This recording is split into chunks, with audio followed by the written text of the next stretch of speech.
Hello, everyone. Welcome to Good Tips for Hard Times, where we find smart people who have great advice to help you get through your day. Thanks so much for joining us. This morning, I saw a post on the Nap Ministry, which is one of my favorite things on Instagram these days, suggesting that instead of asking people what they do and focusing on people's work, maybe we start asking people, how'd you sleep? How's your rest going? And so I ask all of you, how did you sleep? I hope it was well. And if not, I hope you get a chance to take a nap today. I'm Anita Sarkeesian. I'm a media critic, public speaker, and the executive director of the Games and Online Harassment Hotline, which is a new emotional support resource for people who make and play games. And we are opening so soon. I'm really excited. We are launching August 3rd, so mark your calendars. And follow us on all the social media so you can help us boost and amplify the fact that the hotline is going to be open. And, you know, it's important to us that we can get word out as far and wide as possible within the games communities, whether it's folks who make games or play games or competitors or what have you, so that we can reach the folks who need it the most. So thank you for preemptively for your support on that. I am really excited about what we're here to talk about today.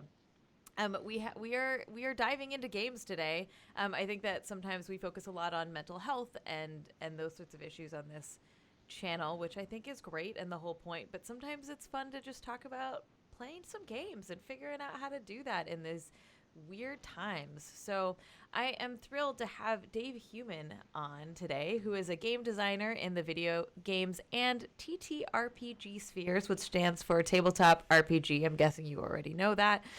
Much to their continual surprise, they are now GMing a Dungeons & Dragons show for Roll20 on the official D&D Twitch channel.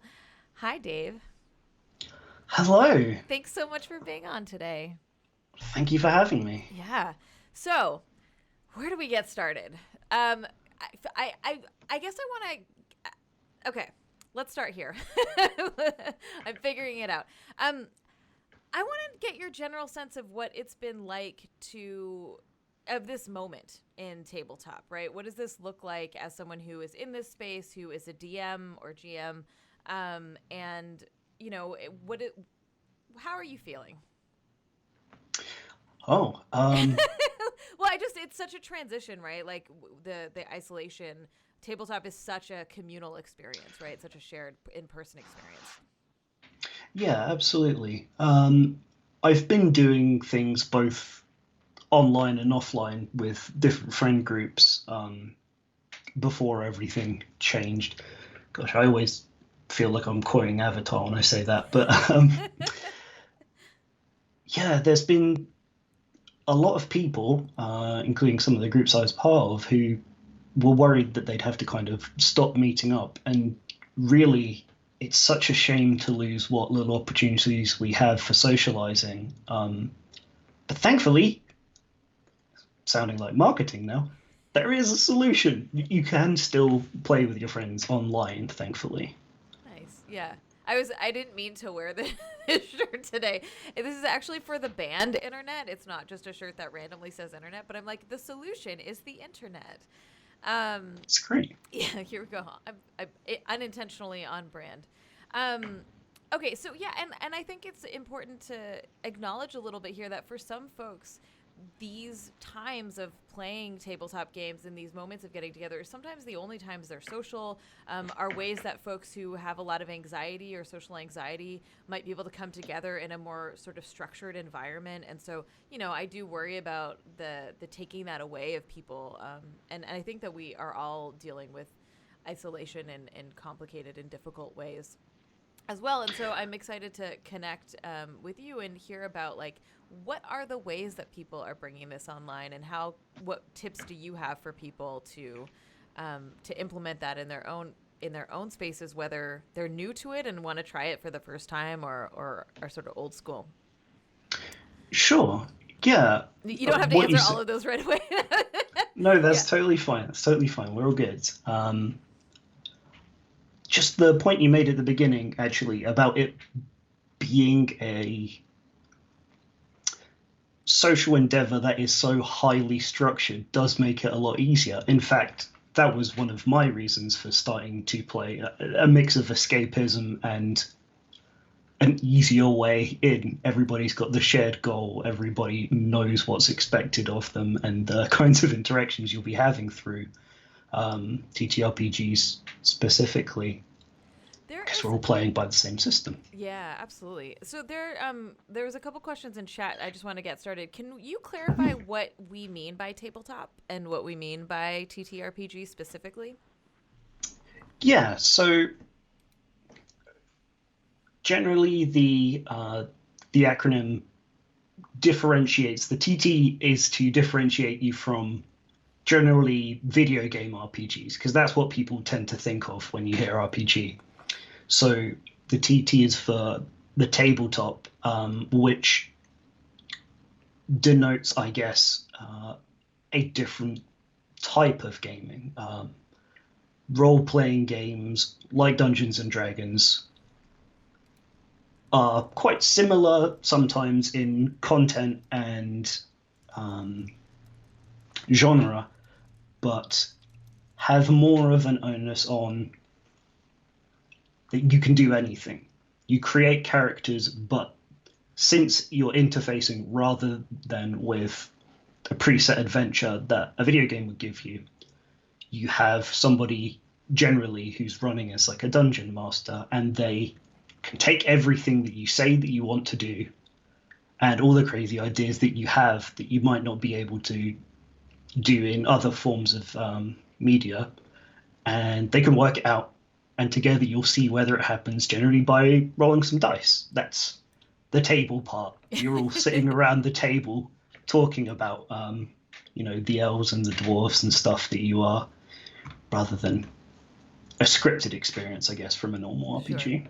So tabletop, just because I'm sort of responding in real time to the conversation happening in chat. Mm-hmm. Tabletop can mean board games as well, but we're specifically talking about RPGs, which are more like pen and paper sometimes.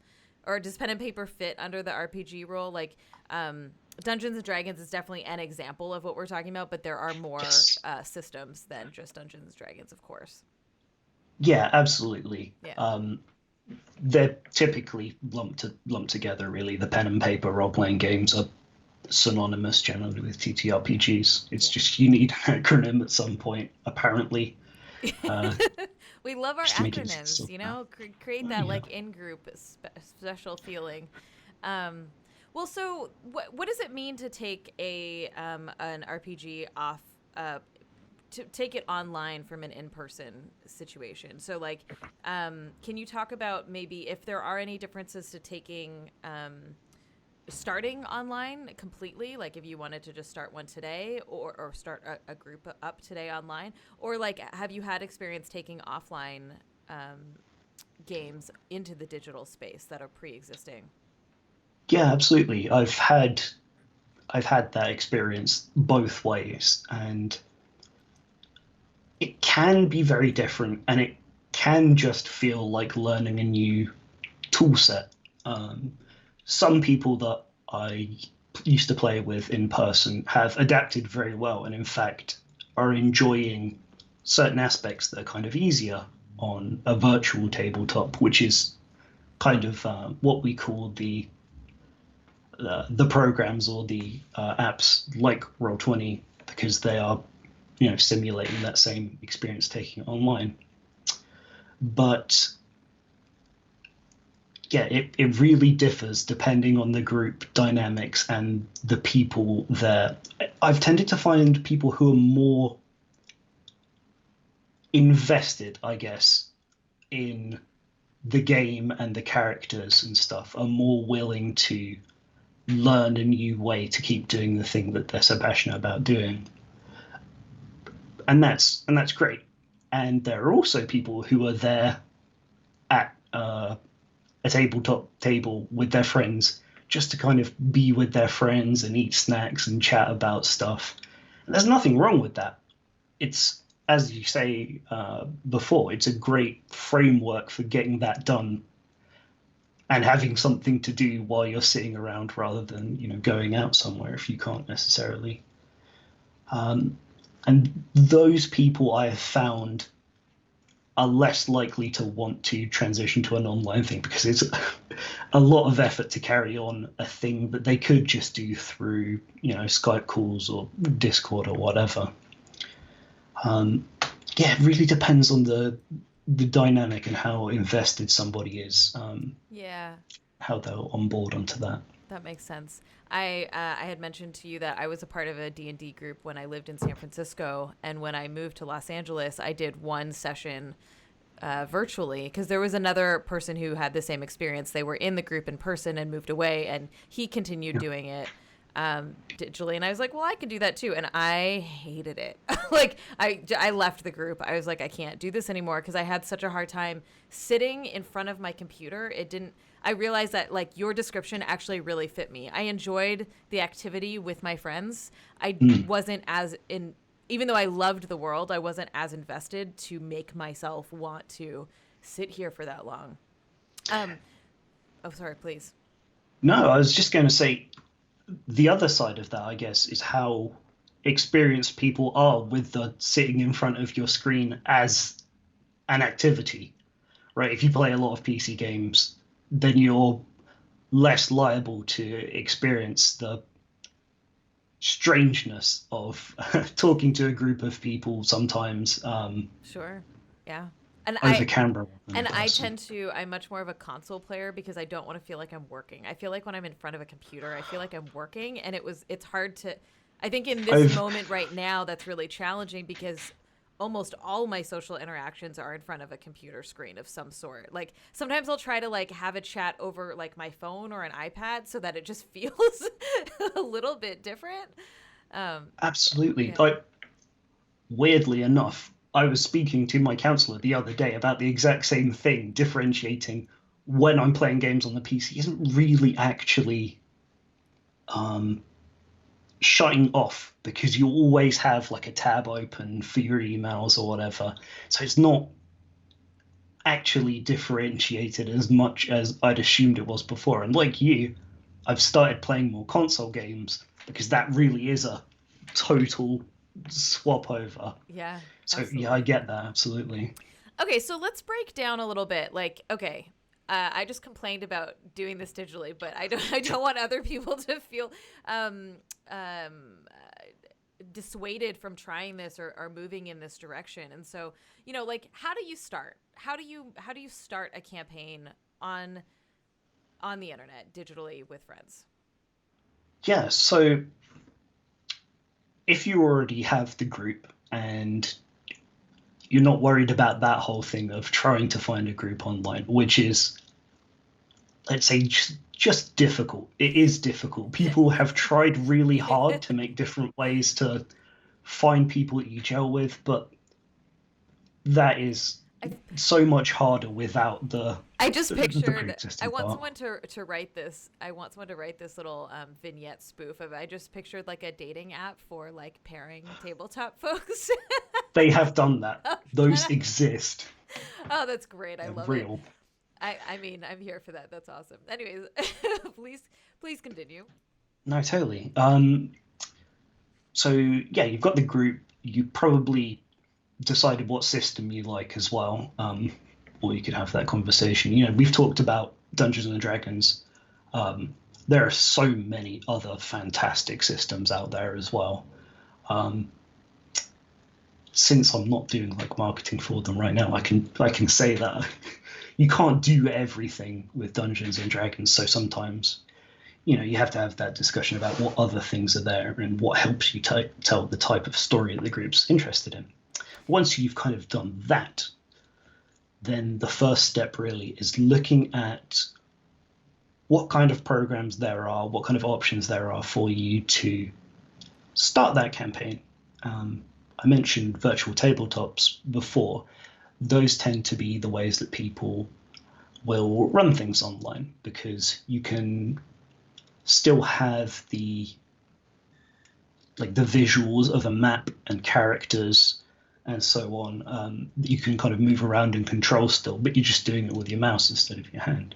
What is a virtual tabletop like? Where do you find one? How does it work? Yeah, so I do work for a particular one called Roll20, which I think is probably the most popular one at the moment. And I'm allowed to say that because we made sure I wasn't representing them necessarily in this. But there are others. I've tried a couple. I found Roll20 is the easiest to get into because they've put a lot of effort into creating a simple to understand interface where you can kind of keep track of everybody's character sheets, keep track of everybody's tokens. There's an area on your screen for the map dedicated to that way. You can see everything that's going on. And most of them tend to do this. The intention is to replicate the same experience, but online. So looking around for virtual tabletops, you will find a bunch. There are Kickstarters going on to try and fund new ones with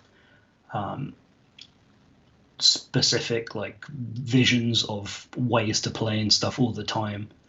But that would be the thing that you'd search for first, and then maybe try them out. Most of them, I believe, are kind of free to start, so you can test and make sure that it works and everybody in the group can understand how to port over or create the things that they need to create so you can still play. Okay.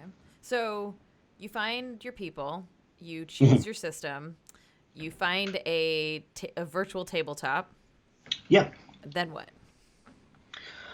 Well, then, I mean, you can start playing the game, really. The virtual tabletops, generally that I've tried, will either give you kind of customizable character sheets that you can use to replicate the paper sheets that systems will give you, or sometimes they're a bit more integrated, whereby I know on Roll20, for example, when you're creating, oh, this is a step, I guess, you can create the campaign as a thing that people join. So it kind of bounds the group that you want, and you send out invites to everybody. They click in, they're all part of the campaign from then on.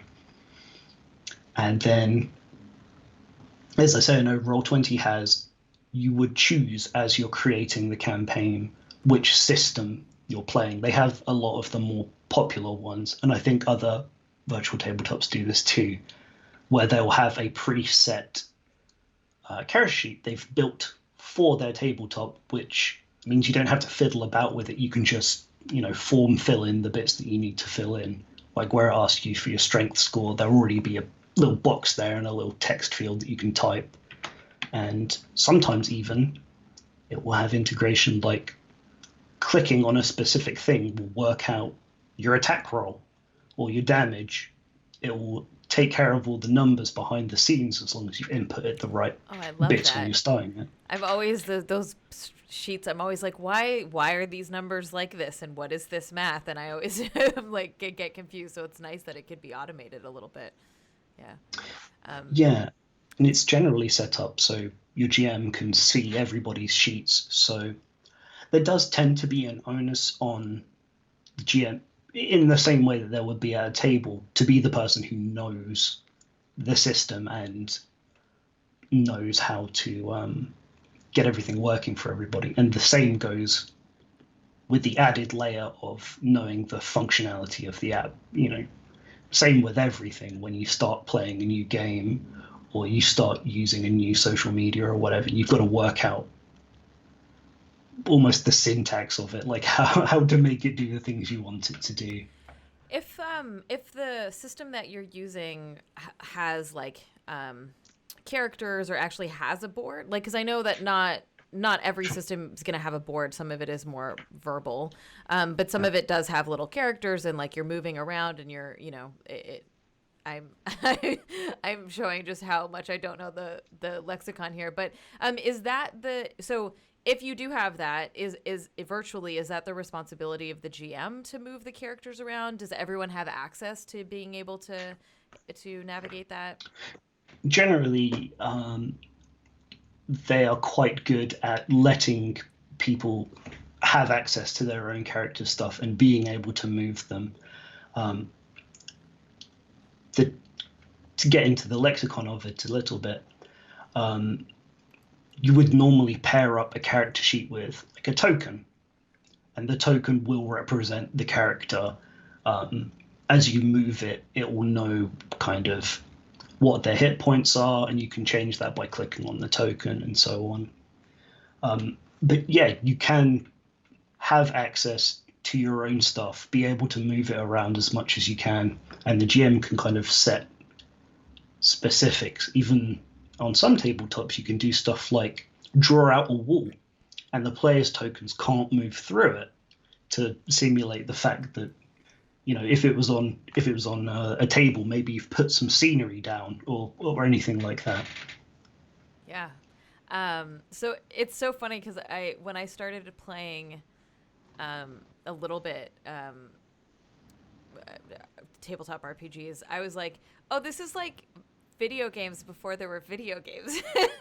Right? Like I was like, the computer does the math for you. Or even I played Magic a couple times and realized it wasn't my thing because I'm like, I kind of would just rather play a video game. No dissing on Magic for folks who love it. It's just not for me. And so I feel like this is the way that you're describing this is making me laugh a little bit about like the benefits of computer, like of making it digital, right? Of using a computer to do some of these actions. And I'm picturing some ease of facilitation there, but still holding on to what is so cherished. And I think why so many of us, those of us like for me who didn't play tabletop RPGs growing up, came to it sort of later in life because we're like, oh, this is distinctly different than video games, but has that same flair to it, the same fantasy to it, the same, but with a much more social aspect. And so there's a funniness about that hybrid, I think, that's happening.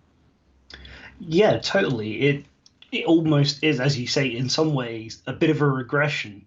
A tabletop session will play a lot more like text adventures when people were first starting to make video games and they didn't do it graphically.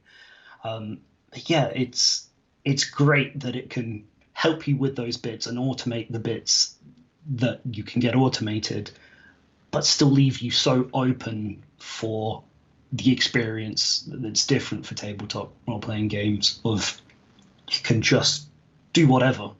You don't have action buttons. You can just still be that creative and that social as well. Yeah. It's very hard in video games to create systems where there's feedback from multiple players unless it's a very bounded multiplayer game.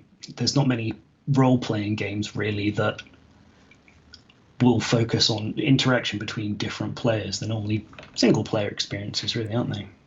And there is something to the fact that while there are contained systems that are operating, like if everyone in the group is like, I want this rule to be this way, you just change the rule, right? Or like you can. It's such a living. It feels like such a living document, right? Like a living space for a community to really like bond in a way that video games, while there is experimentation, we all know that like you can try to push the boundaries of video games. It's just a little more strict in comparison in terms of visualization and imagination and all of that. If folks who are watching at home have questions, please drop them in the chat and we will take them. No questions too big or too small. This is the time to figure out how you can start having your own tabletop RPG session at home, isolated safely. So can you talk a little bit about your experiences or maybe the experiences of folks in your community around like the self-care involved in sitting in front of a computer, screen fatigue? Like how are you all navigating and dealing with that? Yeah, there's a lot of stuff that we're having to work out and navigate ourselves that, as you say, about self-care and the common knowledge of mental health stuff doesn't cover, which is why I think it's fantastic that you're doing what you're doing to try and contextualize those things in newer hobbies. I think a significant one really is using webcams. using webcams changes the dynamic of playing a lot. I find there are some people who experience less fatigue when there are webcams there because you can see everybody else. You can take cues from them emotionally as they react. Do you mean as opposed to just doing audio? Yes, yeah. As opposed to just doing audio. But there are also people like me sometimes where I prefer not to use a camera because it feels more performative in that way. So working out the balance there is another consideration. As for, screen fatigue and stuff, it is a difficult one to deal with. And if people aren't able to find the balance themselves between, as we were talking about earlier, having a computer for work and having a computer for role-playing games means you're just spending more time there. If you can't find, I think you just need other outlets as well that are not screen specific. Maybe that differentiation that you made about playing console games versus using the PC for tabletop role-playing games is a good one, because it really does shift your focus, even if your console is plugged into your main screen like mine is.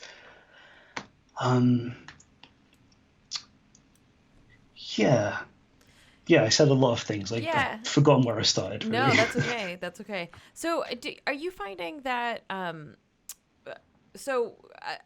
typical Dungeons and Dragons session can be pretty long, right? And so For sure. it can be like 5-6 hours potentially. And so there's a big difference between sitting around a table with your friends and you can get up and have snacks and take a break or what have you. I found that transitioning to 6 hours sitting in front of my computer is what really killed it. And so are you finding that campaigns online are shorter to deal with that? Yes, absolutely. And the kind of space as a whole with both, kind of casual playing with your friends and streaming campaigns as well, are slowly working out the correct kind of length for people paying attention and for the stress on yourself to be in that creative, immersed mindset for a certain amount of time. We're tending to find, and this works quite well for me personally as well, you really want to shorten those sessions down to maybe 3 hours. Sometimes you can go on for kind of 4, but people tend to get super worn out by the end of the 4th hour. I don't know of many people that do online campaigns that last those long 6 hours. Or all-nighters, as some of the groups we used to do, you used to hang out with, did when we were a bit younger. We're all old. We're like 10 o'clock, it's time for bed. Absolutely. I'm not exaggerating at all. No, that's when my alarm is to get into bed. Stop playing video games. Are you, do you have thoughts around the difference between, the difference between playing with friends privately online versus actually streaming for an audience? Yeah, it's a very different experience, I think, as you would imagine, but not quite as different as maybe you'd expect, because, as you mentioned, the structure stays very much the same. While you're streaming it, you're still doing the same things, you're still performing the same activities. There's just a little bit more of a focus on being more performative rather than immersed. Kind of same sides of the same coin in a way. The more you get into character, the better you'll be as a player on a streamed campaign. So it's the same kind of skill set, but with a bit of a different focus. Sometimes you have to make decisions that are going to be interesting to watch, and they involve doing horrible things to your beloved characters just because people are watching and it will make them laugh. Though you've got to stay kind of true to the way you're role playing as well, because people will get invested in players as well as their characters based on the way that you do things, whether you're good at like silly voices or, again, like how immersed you get and coming up with awesome backstory or descriptions in the moment. So yeah, they're a little bit more similar than you'd expect, but Still, there's a it's just a performative different element. focus. Yeah, Yeah, absolutely. So it sounds like for streaming, if you're the GM, you're going to be more conscious about like what stories or how you're telling your stories or what direction. And I think for the sure. participants, it's like there is, when you are on camera, there is a performative aspect to that, regardless of. Yeah, I mean, I for some reason I started thinking about like reality TV shows where you just like these folks have cameras up and down their lives nonstop, and I'm like, oh my god, that must be so exhausting because you never. There's always a tension that comes with it, so keep yeah, keep sure. that in mind, and not that it's not exciting or fun to do, but keeping that in mind if you decide to stream your shows.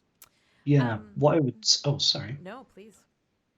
What I would say as well is there are a lot of people getting into TTRPGs as a hobby from viewing streams of role playing games online. There are some huge shows with massive budgets for their production and huge followings as well. I'm talking like the Critical Roles and stuff, where they are making playing these things look like professional media because they're they're so practiced and they are all professional like voice actors and stuff, and they've got a bunch of tech crew supporting and making sure that the show goes on. A lot of people get into the hobby from seeing those shows and watching live streams.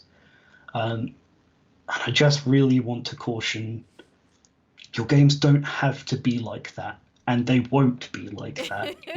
Yeah, they can't be, so Yeah. don't worry about expecting them to be. Yeah. Focus more on the dynamic and the way that you and your friends interact together. You don't need to perform for each other in the same way that they do. You can just have fun. It's allowed. No way. We have a great question in chat if I can bring that up. Yeah, sure. Amanda Comment asks, are there any basic software you'd recommend for online play, such as I use Discord for dice rolling and voice chat, Google Calendar for booking, sessions across time zones, etc.? Yeah, those sound great for the organizational part. Roll20 does have integrated voice and audio, but I know it's not maybe as high quality as the other stuff because they're mainly focusing on supporting, the tabletop part of the screen rather than those. So you do have to use, as the Oscar says, like Discord sometimes, and Discord video is good. It's good enough for being able to see each other. You're not putting on a professional performance, as we say, and all of those around it sound great. The thing that's missing is the thing that we're kind of talking about today, the virtual tabletop, to let you all have the same visuals of the table to see each other rolling dice and seeing what results people get. And that's what they're for adding that bit back in. And the one that, despite doing work for them, even if I wasn't, I would recommend looking into Roll20, as it's the most user-friendly one that I've found and tends to have more relationships with the companies that make games. So the integration there and the more it can automate for you tends to be a little bit higher. Nice. I was curious about the question around rolling dice. So can you talk a little bit about that logistic? Like, should people have their own set of dice and they roll at home? Do you do it virtually? What does that look like? Yeah, I know some people still prefer. I know a lot of people are dice people in the tabletop sphere. I mean, if A lot you've of ever people. been to a games convention, the booths of dice are some of the coolest things. Like it It's excessive, and I often wonder why people have 5 million dice. And then I went to like a convention and saw Yeah. them, was like, but they're beautiful. Like, I get it. Yeah. Yeah, so some people I think are kind of married to that idea and still like the kind of tactile feeling and using the dice they've spent so much money on. Some of them are really expensive, and you can play like that, and that's fine. If you can trust each other not to lie about what you're seeing, because obviously the camera's not going to pick those up. You've got your camera pointed at your face. But you can also, and I think a lot of the times, due to the integration and it being able to do maths for you, there are those functions on virtual tabletops as well. I know Roll20 is very proud of their quantum dice roller, so it's more fair than rolling normal dice, apparently. Does that feel like, can you notice that change in gameplay for you? I feel like I always get better rolls when I'm the GM. But Oh, apart the from that, system is rigged. no, it is still Okay. similar. Yeah. It's weighted to be in the same way, and you can have that just as results that show up in the sidebar for everybody to look at, or you can have there are 3D dice on Roll20. I don't know how many other tabletops have that as well, where you can see as you click it, a little dice rolls across the table and will end up being on the same as it's already pre-calculated. So there is a little bit of that, but I think when you let the system do that for you, there's something super powerful about that, and it makes things a lot easier for the basic functions of how your character is going to do things and how you're going to find out whether you're successful. But yeah, you're more than happy to, and I know a lot of people who do still roll the dice on their desk and then just tell you what the result is. Though they seem to always do really well and never fail anything, and I'm not super sure what that's about. So trust is key, like you were saying in that situation. Yeah, Yeah, yeah. for And sure. to build on that, I guess there are functionalities as well for your GM to do hidden roles like they do behind the screen. And you can still do that, and the players won't be able to see what's going on there. And further, that can go on the map as well. You can have things on the GM layer, so you can move the tokens around for the ambush and get them all set up. But the players don't see it on their view until you change it. And suddenly they're like, oh no, these guys are there the whole time. Nice. Yeah, That's awesome. Are there any other tips or thoughts or experiences you wanted to share that we haven't covered yet? gosh. Yeah, the main one for me really is for new people who are coming in and seeing how other people play and trying to copy that. And again, I'd urge you, it's try and play the way you were playing with your friends before, or as you're kind of creating a new group, just look and see how that goes. You don't have to do voices if it makes you uncomfortable. Yeah, I've never done voices. Yeah. But yeah, I feel like a lot there's so many like sort of celebrity streams where it's like professional voice actors. It's like literally their Yeah, career, which makes it so exciting, but you can still have a lot of fun just being you and inhabiting this character in the way that feels authentic to you. yeah, for sure. Yeah. And I see in chat talking about safety tools for role playing games are incredibly important, and I know you. Yeah, we purposely Wait, are have not you talking said you're about going that. to? Yeah, Okay. I can do that right now. Yeah, we purposely have not been talking about safety tools because next week we have an entire episode about that. So we're going to focus entirely on being safe online, playing tabletop, and what that means. So yeah, that was an intentional omission. So you just have to Yeah, check back next week to find out how to do that. yeah. I mean, all I'll say is there's integration possibilities there. A lot of the virtual tabletops are aware of that, and the spreading, thankfully, of and more prolific use of those. So they're putting things in so that you can do those. It's supposed to let you do as much of the stuff you do at the table as possible. Keep adding features to try and make that more similar, I guess. Yeah, awesome. Well, Dave, thanks so much for joining us. Where can folks find Thank out you. more about you or watch your show? Gosh, the best place to find my stuff is going to be on Twitter at Dave_the_human. And the big ticket thing, I still, as you read from the bio that I put up, I still can't believe that I'm running this show on the D&D Twitch channel. But if you'd like, you can come by and watch that. I think we've got a really nice group there, really good chemistry. I think a lot of people are enjoying that. And that's on twitch.tv/D&D. And that is at, converting the time zones in my head because I know it's 9 o'clock for me. So it's, you can just say what your time zone is and folks would figure that out.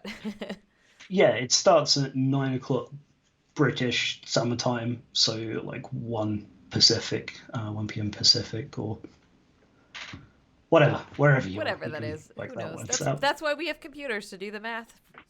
Absolutely. Awesome. Yeah, go check out the game. It sounds awesome. I'll have to check that out because I haven't seen it yet either. So thank Love you to so have much you. for joining us. This was wonderful. Thank you to all of our mods for keeping the space friendly as always, and thanks to you for tuning in. You know that you can watch this video and all of our other episodes at our Games Hotline YouTube channel at youtube.com/gameshotline. As I said when we started the show, our hotline is launching on August 3rd. That is so soon. We have so much to do to get ready for that, but we are really excited to have this resource available for folks, which is an emotional support resource for folks who make and play games. Excuse me.